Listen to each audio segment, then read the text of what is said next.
नमस्कार मित्रों, मैं आचार्य धर्म शिक्षक सिद्धनाथ त्रिपाठी कुंडली दर्शन में आप लोगों का स्वागत करता हूं। आप लोगों के समक्ष एक नए रोचक विषय को लेकर आया हूं।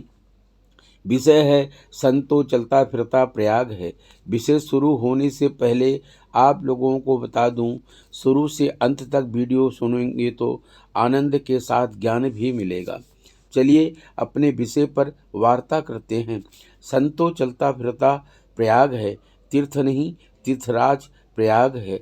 जहाँ गंगा जमुना और सरस्वती का संगम होता है, वहाँ स्नान करने के लिए हमें जाना पड़ता है, न कि वह हमारे पास आती हैं।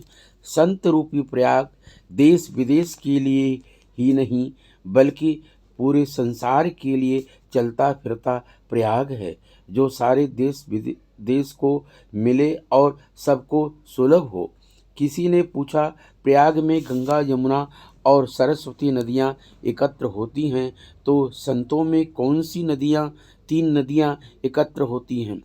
तो किसी ने उत्तर दिया, जिसके जीवन में भक्ति की गंगा बहती हो, कर्म की यमुना बहती हो और ब्रह्म विद्या की सरस्वती बहती हो, तो इन तीनों का समन्वय जिनमें हो, ज्ञान भी उतना ही हो, भाव भी उतना ही हो, कर्म भी उतना ही हो, अपने निज धर्मों पर अखंड विश्वास हो, ऐसा जीवन जीने वाले संत चलते फिरते प्रयाग के समान हैं। प्रयाग सबको सुलभ नहीं, संतों का प्रयाग सबको सुलभ है। हरिवंश पुराण में वर्णन आता है, भगवान श्री कृष्ण अपने पुत्र प्रद्युम्न जी को कहते हैं कि कभी किसी दिन संत का अपराध नहीं करना। बेटा बोला, क्यों? वे बोले, बेटा मैंने एक दिन संत का अपराध किया था, उसका दंड भोग रहा हूँ। भगवान श्री कृष्ण स्वयं अपने मुख से कहते हैं, एक समय मैंने दुर्वासा मुनि का अपराध किया था। दुर्वासा तो क्रोधी महात्मा थे, इतना गुस्सा किए कि मुझे श्राप देने लगे। मैं नतमस्तक होकर खड़ा रहा। अभी मुझे शाप देंगे, मुझसे भूल हो गई थी। बेटा मुझे लगा कि न जाने मुझे कौन सा शाप देंगे।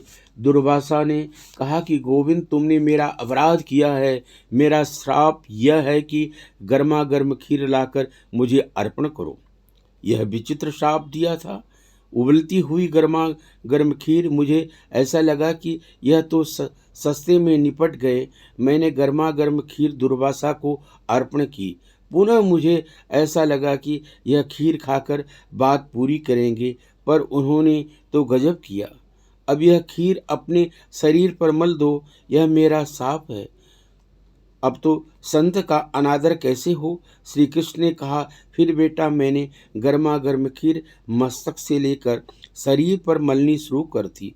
सारे शरीर पर खीर मल दी, पर मुझे लगा कि खीर दुर्वासा को अर्पण करने के पश्चात मैंने ली है, अतः यह प्रसाद हुआ।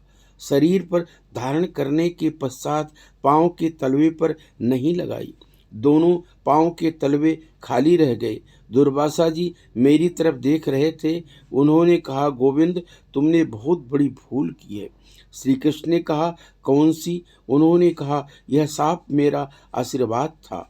अब एक कठिनाई आएगी। श्री कृष्ण ने कहा, कौन सी? उन्होंने कहा, यह खीर जहाँ जहाँ लगाई है वहाँ पर शस्त्र नहीं लगेगा।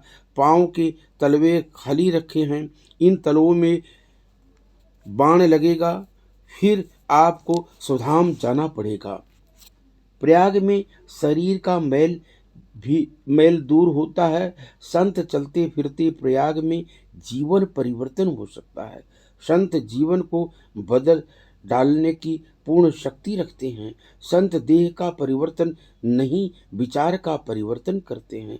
पंडित के साथ रहकर पंडित बन सकते हैं, विद्वान के साथ रहकर विद्वान बन सकते हैं, परंतु संत के साथ रहने से जीवन साधुचरित बन जाता है। आप लोग संत तो चलता फिरता प्रयाग है समझ गए होंगे। वीडियो कैसा लगा सुझाव दें। यदि वीडियो अच्छा लगा हो तो वीडियो लाइक करें, चैनल सब्सक्राइब करें। धन्यवाद।